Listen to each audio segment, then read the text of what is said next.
TV8 ekranlarında 8'de sağlık kaldığı yerden devam ediyor. Şimdiki konuğumuz eğitimci Berrin Penek. Hoş geldiniz hocam. Hoş bulduk. Almanyalardan buraya tekrar ayaklarınıza sağlık diyorum. Bize gerçekten ederim. çok çocuklarımızla ilgili, kendimizin yabancı dili nasıl öğreneceğimizle ilgili çok güzel bilgiler verdiniz. Bugünkü konularımız da çok güzel. Yabancı bir dil bilmenin önemi nedir? Biraz bahseder misiniz yabancı bir ülkede yaşayan bir insan olarak? Yani öncelikle iletişimin kolay olması çok önemli. Çünkü yabancı dil bildiğiniz zaman başka insanlarla da çok rahat temasa geçebiliyorsunuz, onlarla konuşabiliyorsunuz, yardımcı olabiliyorsunuz.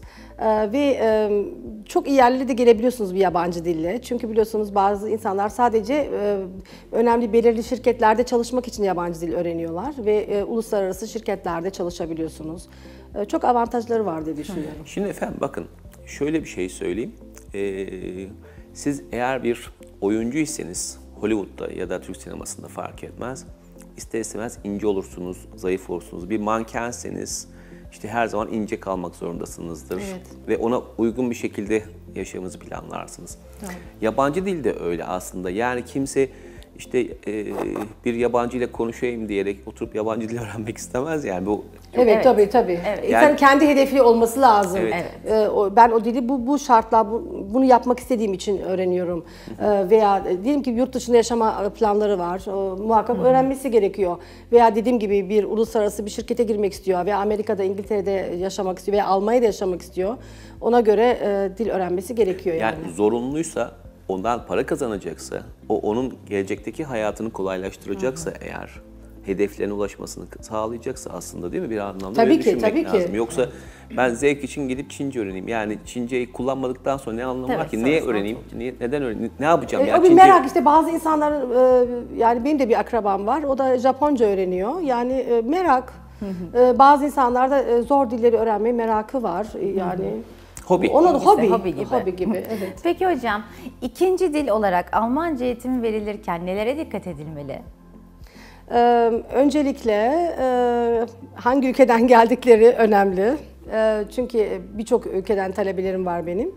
Ve onların yani öncelikle Latin alfabesi bilip bilmeleri önemli ve ikinci dil Almancayı da en çok orada konuşmaya önem veriyoruz. Dışarıdaki iletişimi çabuk olabilmesi için öncelikle kendilerini ifade etmelerini öğretiyoruz. Yani gramerden öne geliyor bu. Sonra gramer de ekleniyor tabii ki. Zaten öğrenirken hepsi beraber de önemli olan kendilerini ifade etmeleri bizim için.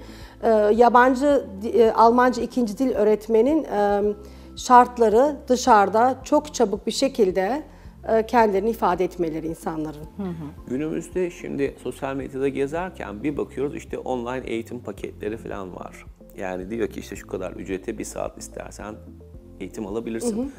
Bu online eğitimin, dijital eğitimin diyeyim daha doğrusu avantajları ve dezavantajları nelerdir bir eğitimci, bir profesyonel olarak? Şimdi dijital eğitimin de avantajları var, dezavantajları şöyle. Çünkü praksis yok, pratik diyorlar Türkçe, pratik yok. Sadece teori, yani hep kendinizle yani kendiniz öğrenmeniz gerekiyor. Yani sonuçta karşınıza yüzünüze bakan bir hocanız yok o anda. Böyle öğrenen talebeler de var ama bunu gerçekten kendi azmiyle yapan insanlara öneririm, yapabilirler. Ama genç insanlara, böyle çocuk talebelere bunu önermiyorum pek. Hayır, YouTube'dan bir paketlenmiş bir program öğrenmekten bahsetmiyorum. Canlı bir kişiyle online bir şekilde. Ha, şimdi anladım. Ben bahsettiğim şimdi şey o. pandemideki online derslere aklım gitti de şimdi anladım. Tabii yani öğrenebilirler. Öğrenen insanlar da var da yani bence kurslara gitseler daha iyi ve daha çabuk, daha verimli olacağını inanıyorum. Ben pek süper Almanca öğrenen veya yabancı dil öğrenen bir kimseyi dijital programı görmedim şimdiye kadar.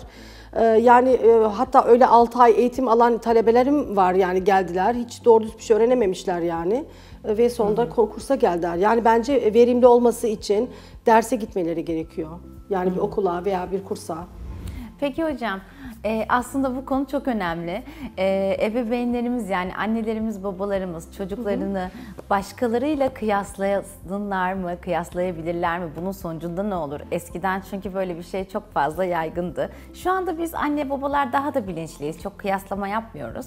Ama sizce bu duruma nasıl bakıyorsunuz? Ben yani kıyaslamaya böyle Diyelim ki hani komşunun kızı veya oğlu bir iyi nota almış, sen niye alamadın diye o kıyaslamalara karşıyım ben. Çünkü her çocuğun kendine özgü yani başarılı olduğu bir bölüm vardır, başarılı olduğu bir ders vardır. Belki o derste o komşunun kızı iyi bir not almış olabilir ama sonuçta benim çocuğum da başka bir derste iyi almış olabilir. Yani çocukları böyle bir bunalıma, baskı altına sokmamamız gerektiğine inanıyorum. Kıyaslamaya karşıyım ben. Peki sonradan çocuklarda bu kıyaslamanın bir dezavantajı var mı? Evet, muhakkak var. Çünkü kendilerini hep yani başkası hep anne baba tarafından başkası hep örnek gösterilince Özgüven kaybı. Özgüven kaybı olur kesinlikle. Yetersizlik duygusu gibi sanki de Kesinlikle, çok kesinlikle. yükseliyor Evet, ona inanıyorum ben öyle olacağına. Yani o yüzden öyle bir şeyler tavsiye etmiyorum hiç kimseye.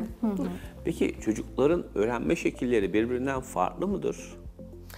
Evet, farklıdır bence. Yani hepsinin belki değil ama bazı çocuklar mesela konuştuğunuz zaman derste sözlüde çok iyiler ama yazılıda iyi değiller.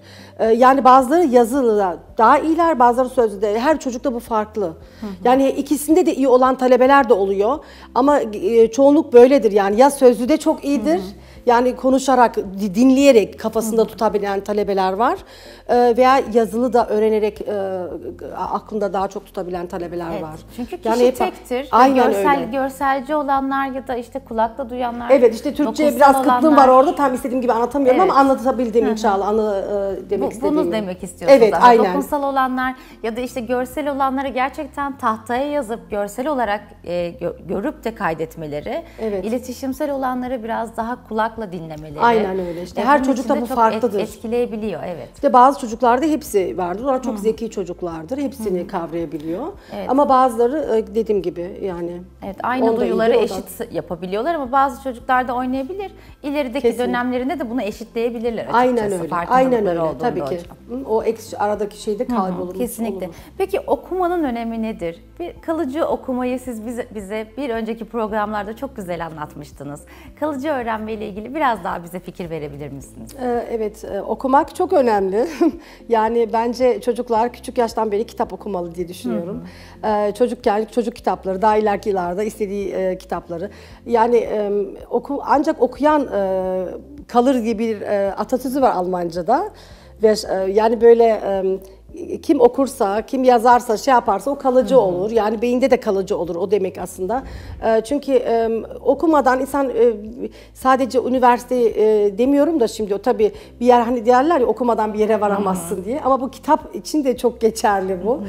Çünkü okudukça genel bilginiz artar. Okudukça telaffuzunuz düzelir. Mesela diyelim yabancı dil öğreniyorsunuz ve yabancı bir kitap okuyorsunuz. Telaffuzunuz daha güzelleşir. Çünkü derslerimizde biz Almanca eğitim verdiğim derslerde ben hep okutuyorum talebeleri. Telaffuzları da düzelmesi gerekiyor. Çünkü sadece Almanca dil bir yazılı veya söz bilmek değil de o telaffuz da güzel olması gerekiyor ki kalıcı olsun yani. Kalıcı olması için sürekli okumak gerekiyor yani. İlla ellerine kitap alıp mı okumaları lazım? Yani o somut kitaba dokunmak mı lazım E-book da olabilir. Artık Hayır evet, yani. dijitalde okuyabilirler. E-book'lar var biliyorsunuz. E-book'la da okuyabilirler. Bazı insanlar sadece e-book okuyor zaten ama bazıları da dediğim gibi kitabı elimde tutmam gerekiyor diyorlar. Onun arasında da bir fark yok yani aslında kitapla yok. ilgili. Kalıcı öğrenme nasıl olmalıdır? Kalıcı öğrenme diyelim ki bir şey öğrendiğiniz zaman bir şey öğreniyorsunuz diyelim o etapta not etmeniz, not almanız ve sürekli o bölümle ilgili ilgi alanınızla olan ilgili şeyleri not edip o sürekli o bölüm için okumanız. Tekrar etmek sürekli. Hatta diyelim ki bir sınavınız var birkaç gün sonra ben talebelerime diyorum ki yatmadan evvel tekrar böyle bir okuyun ama ondan sonra daha bir şey yapmayın. Çünkü tekrar ettikçe o da yani kişi yapıyor. O son şeyi okuyup ondan sonra yatın diyorum. O kafada yani akılda, beyinde kalıcı olur. Yani sürekli bir şey yaptığınız zaman okumanız gerekiyor. Bu başka şey yok yani. Evet, haklısınız hocam. Ben geçenlerde şöyle bir şey okumuştum. Okumayanlar ya da okuyamayanlar başarısızlığı peşinen kabul etmiş insanlardır diyordu. Gerçekten çok önemli bir şey. Ama çok sert bir yargı olmamış mı hocam? Ama doğru bir şey. Yani okumayan, yani okumak derken kitap okumaktan bahsediyor aslında. Yani okuyamayan dediğim illaki üniversite okumak. Evet, aynen. Yani okumayanlar başarısızlığı peşinen. Çünkü bilmediği için de bir sürü problemler yaşıyor. Peki yabancı dil öğrenmek isteyenler neler yapmalı sizce? Öncelikle dediğim gibi eğer başka ülkelerden alfabesi değişik olan ülkelerden geliyorlarsa önce Latin alfabesini öğrenmesi gerekiyor. O dil eğer Latin alfabesi gerektiriyorsa. Mesela Almanya'da Almanca alfabesini iyi bilmesi gerekiyor. Ve ondan sonra da tabii ki yavaş yavaş o dil üzerine kitaplar okuyabilir, o dil üzerine televizyon bakabilir. Mesela Almanya'daki talebelerime ben diyorum Alman televizyonu izleyin, kendi ülkenizdeki talebeleri izlemeyin yani Arap televizyonunu veya Türk veya İtalyanca, artık Tacikistan'da ne bileyim her birçok ülkeden talebelerim var. Siz kesinlikle Almanca televizyonu izleyin ve aynı zamanda Almanca kitap da okuyun diye öneriyorum ve öyle yapanlar da gerçekten çok çabuk öğreniyorlar. Hatta çok ilginçtir ki küçük çocukları çocuk filmleri oluyor ya, çocuk filmlerini izleyin diyorum hatta çocuklarınızla beraber. Çünkü çok kolay bir dil olduğu için oradan da çok çabuk öğrenebiliyorlar bir dili.